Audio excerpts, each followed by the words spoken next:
Another great day for the New York Mets in the NL wildcard race. They blew out the Washington Nationals, and the other three teams in the race lost. I'll talk about the game, I'll talk about the race, and more on today's edition of Locked On Mets.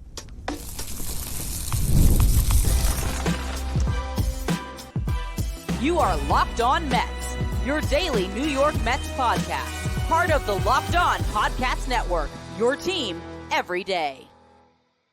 Hello to all you amazing Mets fans. You're watching Locked On Mets, part of the Locked On Podcast Network, your team every day. I'm your host, Ryan Finkelstein. If you want to find any of my work, follow me on X at FinkelsteinRyan. You can also find some of my writing at justbaseball.com, where I work as the managing editor.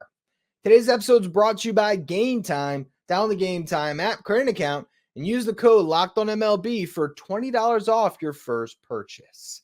Speaking of Game Time, by the way, get out to the ballpark. Citi Field is electric right now, and there's only 5 games left where you can go enjoy it for sure at Citi Field. But you know what? The way this team is playing, maybe there might be some NLDS action there in October. You really never know. What an unbelievable night for the New York Mets. And there's part of me, and it might sound crazy, there's part of me that wonders if this Francisco Lindor injury, assuming that he comes back for this Phillies series and he's himself from here on out, if this might have been one of those weird things that ends up being a good thing for this club, because maybe the Mets needed to know that they can win without Francisco Lindor. Maybe they needed to understand that it's going to take a lot more than only Lindor for this team to go on a real run, not just make it to the playoffs, but to actually make noise in October. And what we watched on Tuesday was a team that just handled their business. And it starts with Tyler Megill, who is stepping up in a big way. This is what you need in a pennant race. Guys who aren't supposed to be there, right?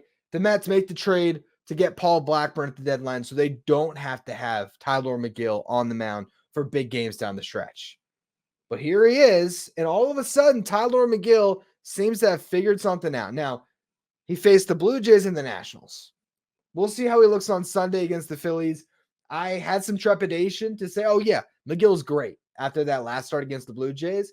I'm still not going to go all the way there, but do I feel a lot more confident than I think I ever would have with the idea of Megill taking the ball against a lineup like Philly? Yeah, because all of a sudden he is doing what we've all believed he could for all these years. He has good stuff. But now, with the addition of a two-seam fastball and according to an in-game report there by Steve Gelbs, maybe some more focus as far as he was mentioning how Megill started to watch games that he wasn't pitching with the pitching coach in Syracuse, try to pick his brain, try to learn. The Mets wanted him to take his preparation a little bit more seriously, which doesn't sound great. I mean, the report came across glowing as far as what he's doing since.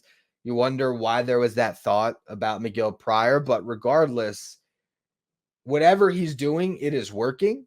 He is attacking the zone more, and he's making big pitches when he has to. There was really only one rough inning for him in this game where he gives up a run, and it's an unearned run. Third inning, he issues a leadoff walk, then gets a potential double play ball to Mark Vientos. I don't know if they could have turned it, honestly, but still gets the ground ball. Should have had a force out at second. Luisangel Acuña can't make the catch on a ball that wasn't a great throw. It was a little bit low, but you still got to make that play. The error was charged to Acuña. Ball hits off at the base. You have runners at first and third, nobody out. Really tough spot there in a 0-0 game. Megill ends up getting a ground ball, so that gets the first run in for the Nationals, but also a force out at second. So that takes a lot of the pressure off. You're now pitching with one out man on first. He gets a pop out, and then he ends up walking another batter to put 2 runners on, throws a wild pitch to put 2 in scoring position, but gets a huge strikeout to get out of that jam and cruise from there. From that point on, he retired the side in order in each of the following 3 innings. So set down 10 straight at the end of his day, gets through 6 innings, again, allows just the 1 unearned run, 2 hits, 2 walks. It's a great performance by Tyler Megill. It really is. And behind him, he had great defense after that 1 error and some incredible offense. The Mets just exploded on Mitchell Parker. 4-run rally after they give up that run in the top of the third. Bottom of the third, Harrison Bader draws a walk. Luisangel Acuña immediately atones for his error by ripping an RBI double into the left center field. Then Jose Iglesias gets a knock. Starling Marte draws a walk to load the bases. Pete Alonso's up. Doesn't have a great at-bat to start, but stays in there and then just hits one off the end of his bat that finds some grass in the outfield over the first baseman's head. That scores 2 for Pete. Mark Vientos tacks on a 4th run in the inning with a sacrifice fly. And all of a sudden, the Mets have a pretty big lead, and they just kept adding to it. 4th inning, Francisco Alvarez hits a solo homer. Now his 9th of the season. He has homered 3 times in his last 6 games. So all of a sudden, that guy from last year that hit the 25 homers, maybe he's coming back. And that's huge for you if this guy rediscovers his power stroke, because you get into a short series, a wild card round. If Francisco Alvarez comes up in a big spot with a couple guys on, hits a 3-run homer, that can change a game for you. So now you're seeing the version of Francisco Alvarez that we can still dream on, and he's still only scratching the surface of what I think he will become. But these are the moments where you see him turn on a pitch. Like, oh, yeah, it's still in there. He still has that. He's just a young kid trying to figure it out at the big league level, has had an up-and-down season. Maybe he's getting hot at the right time. Speaking of that, Pete Alonso leadoff double in the 5th. A couple batters later, Tyrone Taylor doubles him home. Another game with an extra base hit for Taylor. We'll talk about this a little bit more in the next segment, but I'm starting to think more and more that the Mets have to be running Taylor out there nearly every day because he's been hitting the ball hard. We know he is just a steady presence in the outfield. I think he's earning that starting center fielder job over Harrison Bader, and I am not for the lineups that are going to have Nimmo in center with Winker in left and Marte in right. You're sacrificing too much defense, in my opinion. In fact, I think maybe the Mets should consider benching JD Martinez. Another teaser for next segment. We'll talk about that a little bit later. Now, after scoring in the 4th, in the 3rd, the 4th, the 5th, would the Mets tack on some more runs in the 6th? The answer, a resounding yes, as Pete Alonso hit another home run in a lopsided game. Poor guy, man. So many of these home runs have come when the Mets have a game in hand. And so it almost gets taken away from Alonso. Like, oh, that home run didn't matter as much. Well, you know what? I'll tell you, when it comes to a pitching staff, when it comes to the feelings in a dugout, a 9-1 lead, a lot better than a 6-1 lead, took all the pressure off the team for the rest of the game, allowed them to get Francisco Alvarez and Jose Iglesias off their feet late in this one. I mean, it was a big home run for Pete to hopefully find his power stroke again. 33rd home run of the season. Put the Mets up 9-1. 8th inning, Luisangel Acuña puts a cherry on top to cap off just a fantastic day where he was a triple away from the cycle. He hits a home run, which looked eerily similar to a lot of home runs that his older brother has hit against the Mets. The swing, nearly identical. Acuña's not going to hit 40 home runs in his big league career in a season. No chance. He might not hit 40 big league home runs altogether. That's not who he is as a player. But this is a guy that can hit the ball hard and has had some strong minor league seasons in the past. Was I down on him this season? Absolutely. I'll own it. He did not have a good year in AAA. But you know what? Maybe he is a guy that thrives on the environment, has wanted to get up to the show, and now that he's here playing in front of the faithful at Citi Field, he puts together an unbelievable first start. And he's going to have people dreaming big with this performance. Great game by Acuña. The Mets score 10 runs on 14 hits. Jose Iglesias, Luisangel Acuña, and Pete Alonso all get 3 hits apiece. Alonso leads the team with 5 RBIs. And then on the pitching front, after Tyler Megill, you get a scoreless inning each from Adam Ottavino, Huascar Brazoban, and Alex Young. You know, those guys that are at the end of your bullpen as far as the trust and high leverage. So you can stay away from all the relievers that you might need in a close game if there is one on Wednesday. And then, of course, in that Phillies series coming up, you just couldn't have asked for a better game. You also had some standout defensive plays. Mark Vientos running a mile to catch a couple pop-ups and then making a ridiculous play on a ball that took him into the outfield, and he just sort of like throws one up in the sky. You know, there's when you're playing baseball as a kid, if you're playing third base, or even if you're in the outfield, right? If you're making a long throw, typically they tell you not to make the throw that Vientos did. the long arching throw, because those are throws that can sail on you. Those are throws that take a while to get to the base, but it just showcases how ridiculous Mark Vientos' arm is, because he hits Pete Alonso in the chest and gets the runner out.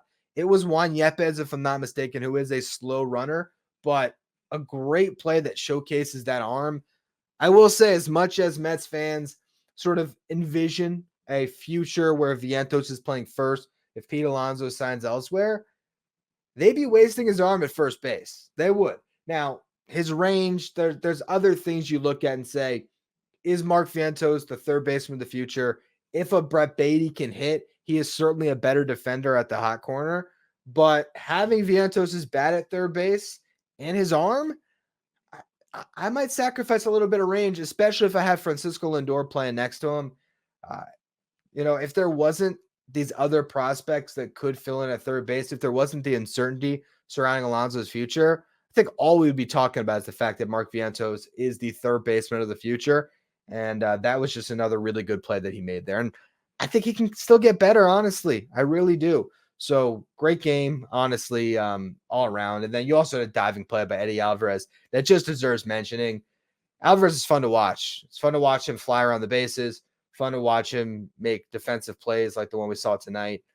He's a good role player. It's a shame that the Mets can't carry him in October, although Luisangel Acuña seems to be on his way to getting that spot, and he's certainly a spark plug the Mets could have off the bench once they get Lindor back. But overall, great game by this team.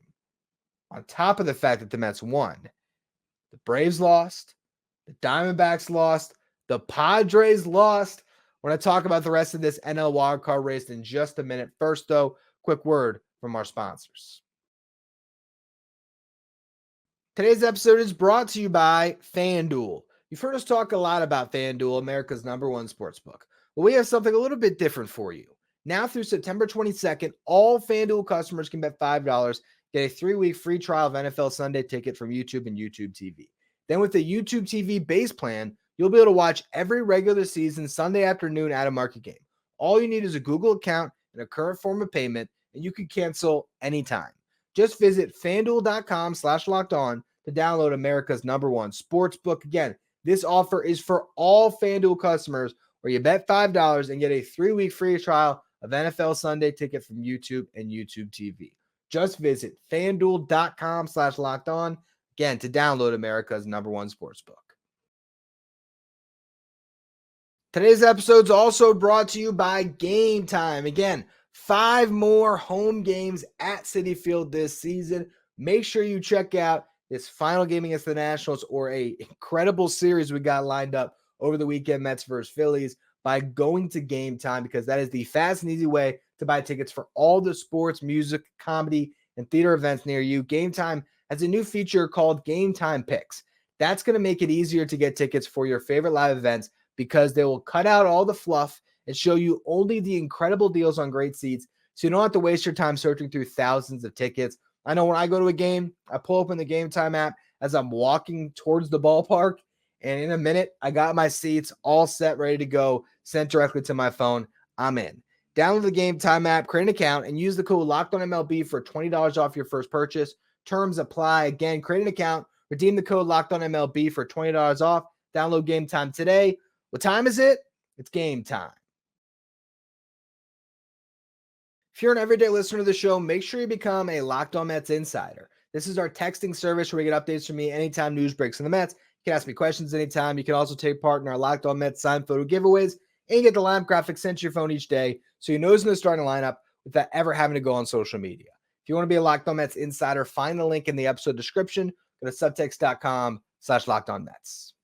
All right, so let's talk about the NL wildcard race, because the Mets made ground on everybody, including, most importantly, the Atlanta Braves. The Braves jumped out to a 3-0 lead to open up their series against the Cincinnati Reds. Michael Harris II and Matt Olson both homered. So if you're like me and you're scoreboard watching, you're like, all right, you expect this. The Braves are going to beat the Reds.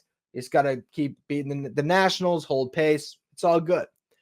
The Reds got one back in the bottom of the first. The Braves scored another, top of the second. They then traded runs in the 4th inning. So going into the 6th inning, the Braves held a 5-2 lead. Then the game changed. Noelvi Marte drove in 2 with an RBI double in the 6th. Spencer Steer hit a 2-run homer in the 7th.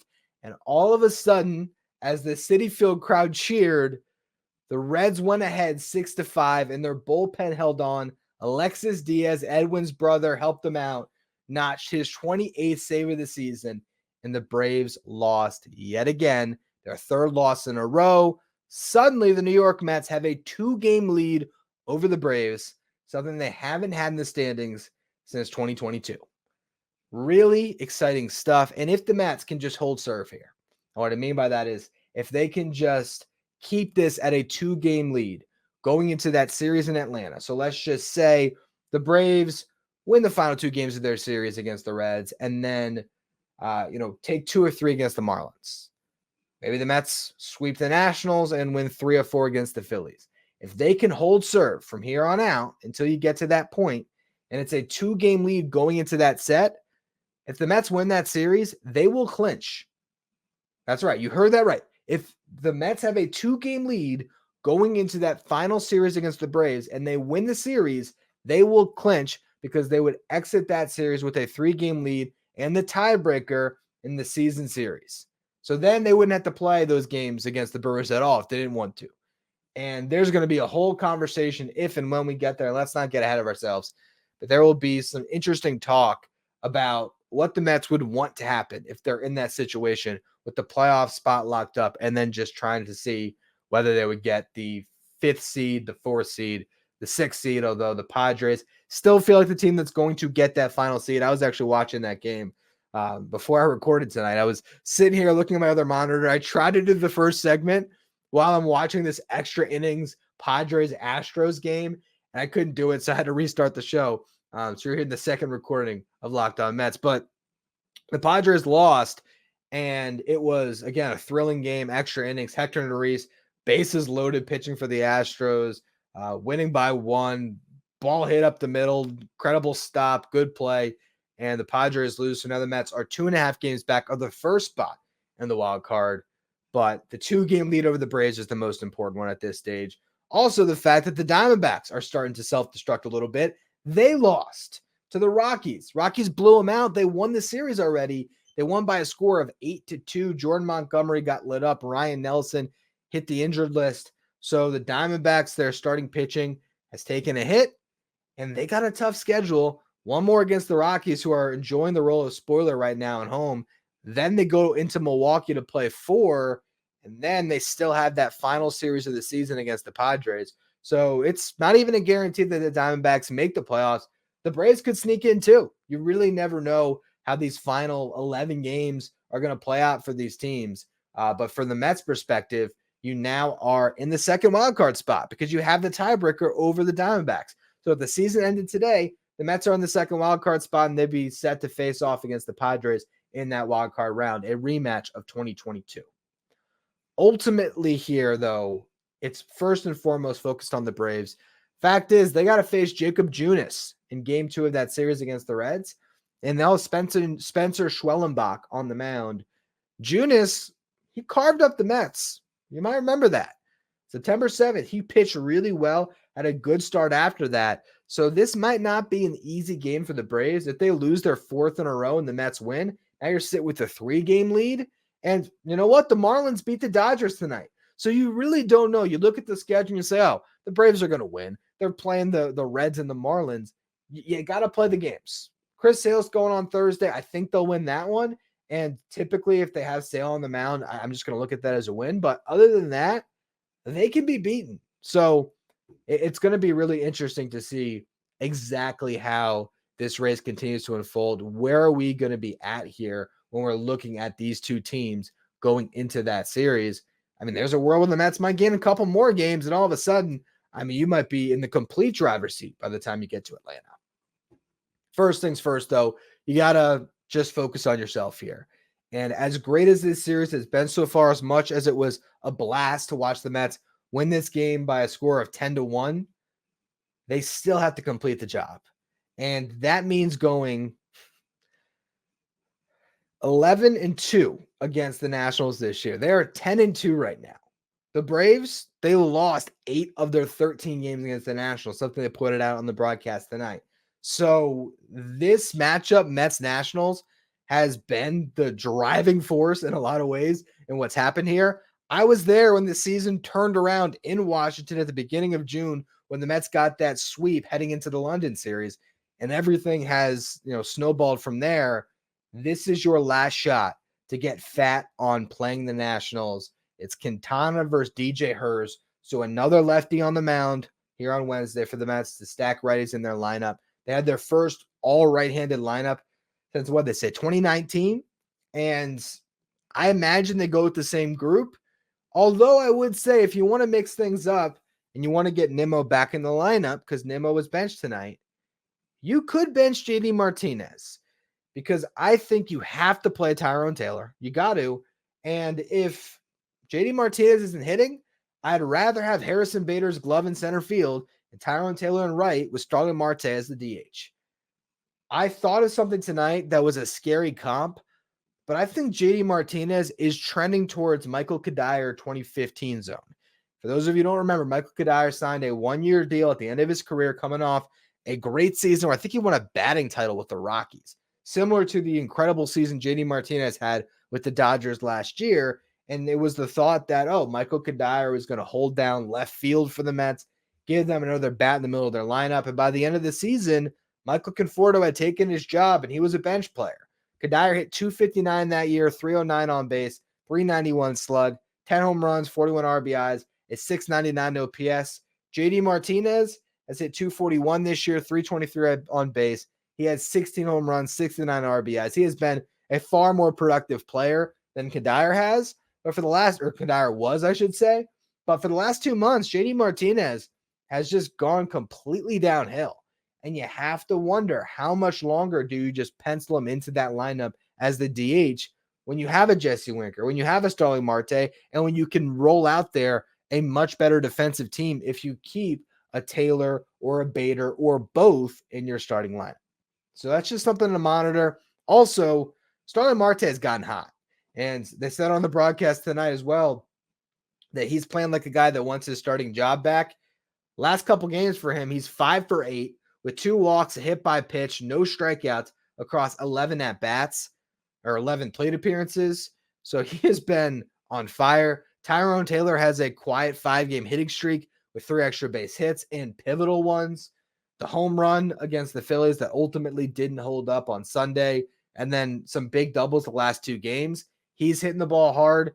He's a steady presence in the outfield. So I really wonder how the playing time gets divvied up down the stretch. You're not going to continue to bench Brandon Nimmo. You might against lefties. I mean, that could be something that we see, which would be a little bit of a surprise if the Mets roll into the playoffs with an outfield of Marte, Taylor, and Bader. I still can't see it. I feel like Nimmo's going to play, but JD Martinez is a little bit on the hot seat here as far as playing time is concerned because of his pedigree, because of what he means to this team as a leader, and the fact that he can ignite at any time and be a huge difference maker. Also, the fact that he has more postseason experience than pretty much anybody on this team outside of maybe Lindor. Yeah, you want JD Martinez to be a big factor down the stretch, but if he's not hitting, you got to get creative. So we'll see how the Mets ultimately decide to continue to split up the time down the stretch here. But it was a really great game when it came to taking that pressure off of Lindor to rush back. What I want to talk about in the next segment is the meeting that we've now learned about that took place about Lindor's, absence this week that was held from David Stearns and Carlos Mendoza. Pete Alonso spoke up and said some interesting things. I want to talk about this story that came out today in just a minute. First, though, another word from our sponsors.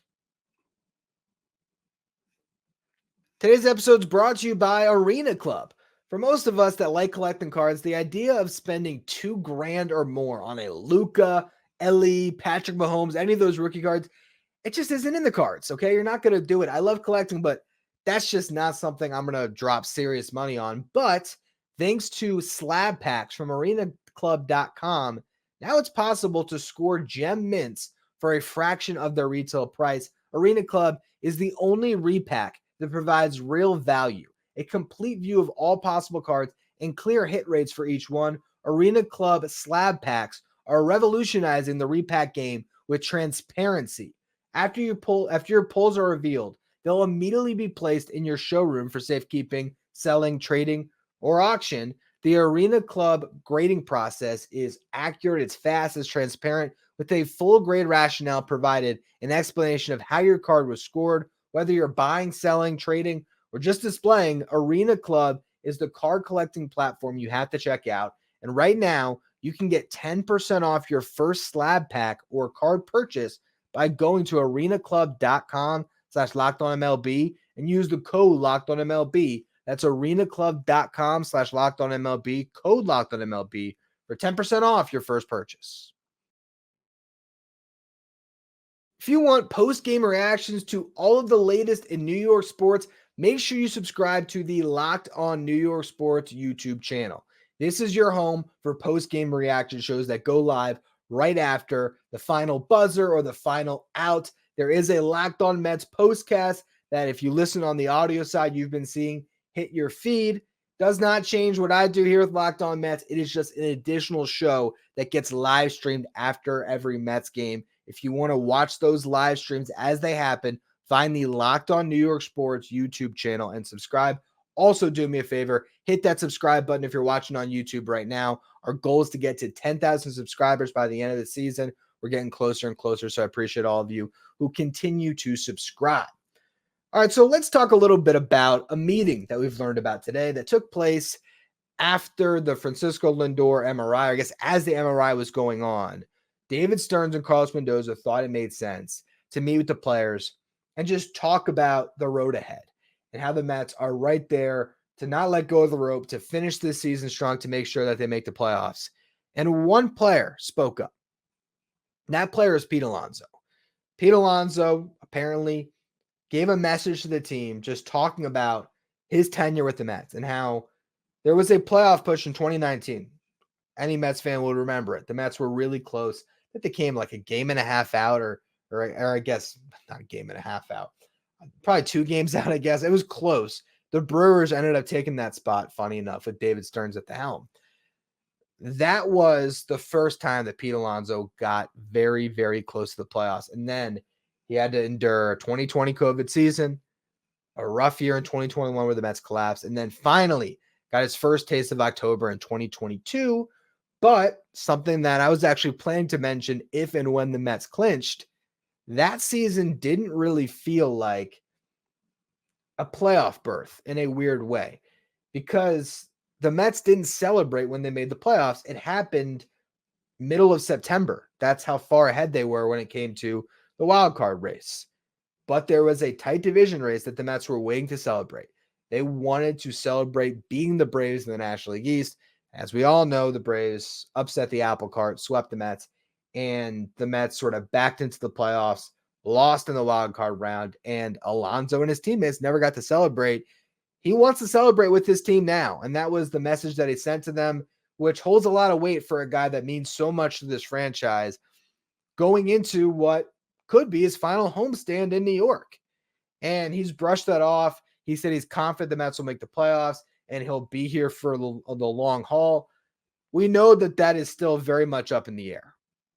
And there's part of me thinking about this meeting that took place and how the Mets had such a narrow victory, but an emotional walk-off win, game 1, and then they come back and just completely blow out the Nationals tonight.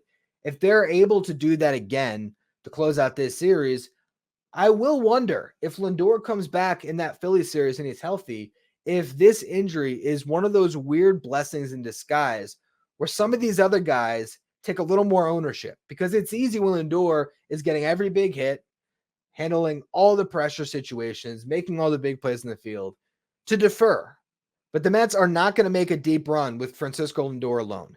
They're going to need Pete Alonso, Brandon Nimmo, Francisco Alvarez, JD Martinez, Mark Van. They're going to need all these guys to step up and come through with big hits. A guy like Tyrone Taylor, he might go through the playoffs and get 21 at-bats and go 2 for 21. But if those 2 hits are a big home run and a base hit with 2 outs and a runner on second, he's a huge part of what the Mets do. Everybody has to step up if you want to make noise in October. And if you think the Mets can't have a deep playoff run, you haven't been watching this team since June, because they have all the ingredients of a team that can have a real impact and can win series in the playoffs. They have a lineup that's ignitable, and they have good starting pitching. Now, there's question marks certainly with their bullpen, but they have Edwin Diaz, and some of that starter depth could translate to their bullpen. Like we've already seen Jose Budo help out that unit. Maybe you see a Tyler Megill factor into this bullpen. Maybe you see Paul Blackburn if he gets healthy, or Jose Quintana pitching middle innings in big spots to help this bullpen. Not to mention the impending return of Kodai Senga. The Mets could be a dark horse come October, but other guys got to step up. So maybe, just maybe, Lindor being out, assuming that he comes back and looks like himself at the end of this week, maybe this was one of those things that sparked some other guys. And Pete Alonso taking some ownership in that meeting, that's a big deal. And hopefully he can deliver it on the stretch, because as much as we've talked down on him, as much as I have criticized him this year, because he's earned it. He has earned the criticism. He has not come through in a lot of big spots, and he has looked bad in a lot of at-bats. With that said, Pete Alonso is still 11th in Major League Baseball in home runs. He's almost in the top 25 again after a 5 RBI game when it comes to runs batted in. He's got 86. And one of the things, again, in our Fun with Numbers segment that I did last Thursday, where I talked about some milestones the guys could hit or things that could happen that would propel the Mets over the top, I said Pete Alonso's got to finish this season with an OPS over 800, 3-hit game, RBI, and a double. Now he's got an 805 OPS. So can he build on that? Can he finish with an 815 OPS? Can he have a strong finish to the season? Absolutely he can. He's got 11 games left. Is he going to get to 40 and 100? I doubt it. That would require him to hit 7 home runs and drive in 14. But he drove in 5 tonight and he hit a home run. So you just don't know how Alonso's going to finish. But I hope he finishes really strong, and I hope he has some moments when you get into October, not just because that means the Mets are doing well, but because this guy deserves it, man. He does. And I have never been this torn on a player going into free agency. With Jacob deGrom, I wanted the Mets to re-sign him. It was cut and dry. I could say probably the same with Edwin Diaz. Brandon Nimmo, maybe as well. I actually didn't think the Mets were going to re-sign Nimmo. But with Pete Alonso, so much of my history with Locked On Mets is tied to Pete Alonso. I've never covered a Mets team without Pete Alonso on it. I mean, technically, I did for Metsmerize as a part-time writer. But doing a daily podcast, I started in 2019. The first big story I covered was that second half playoff push. Jacob deGrom's Cy Young season. I guess there was a lot of elements there. But Pete Alonso's Rookie of the Year, campaign and that push to break Aaron Judge's record, that was, a seminal moment of this show. I've got more Pete Alonso shirts in my closet than any other player on the Mets. My Alonso hooded shirt. I got a polar bear shirt. I got a lot. And my family has Pete Alonso shirts. My nephew is learning to play baseball right now. He's 4 years old. When he swings off of a tee and hits the ball far, he says it's a Pete Alonso. So his legacy with the Mets really is such an interesting thing to dissect, and we're going to be doing a lot of it when it comes to the offseason and he becomes a free agent. There's games where he strikes out where in big spots, and I'm saying, yeah, he can go. Bye-bye, Pete. Don't pay the guy. And then I think about him being able to play his career with just the Mets. The fact that this is a guy that still is on pace to hit 500 home runs in his career. The fact that this guy definitely makes the New York Mets better. Say what you want about his season. Offensively, he still probably had pound for pound the third best season of any Met when it comes to the offensive numbers. It's Lindor and Vientos and then Alonso. He's leading the team in home runs and RBIs. Again, just tied Lindor with the 5 RBI night. The Mets are better next year if Pete Alonso's at first base and Mark Vientos is at third. And if Alonso eventually gets pushed to DH or Mark Vientos gets pushed to DH because of Brett Beatty breaks out or Ronnie Mauricio breaks out or Jet Williams, or whoever else it is that factors into the infield. If that happens, great. It's going to be a really interesting finish to Pete Alonso's Mets career here this season. And I am completely torn on what happens beyond that. So what I'm going to try to do here is live in the moment and cheer him on while he's still a Met for the rest of this season, and hope he has some big, big moments down the stretch where fans can embrace this guy, because if nothing else, he has been exactly what you'd want from a star player across his tenure with this team. It has been a great 6 seasons with Pete Alonso. Not good, great. His production has been as good as any hitter in New York Mets history at the start of their career. So we'll see what the future holds, but I'm excited to watch what the present holds. And it was a big game for him tonight. Hopefully it can propel him to a hot streak to close out the season. Anyway, that's going to be all for today's edition of Locked On Mets. On tomorrow's show, of course, I will recap whatever happens in the final game of this series against the Nationals and give you your NL wildcard update. Also, a series preview of what lies ahead against the Phillies. Make sure, if you are listening on the audio side, you follow, rate, and review wherever you get your podcast. If you're watching on YouTube, again, do me a favor, hit that big red subscribe button. Goal is to get to 10,000 subscribers by the end of the season, so help us hit that goal. If you want to follow me on X, you can do so at Finkelstein Ryan. Follow the show at Locked On Mets.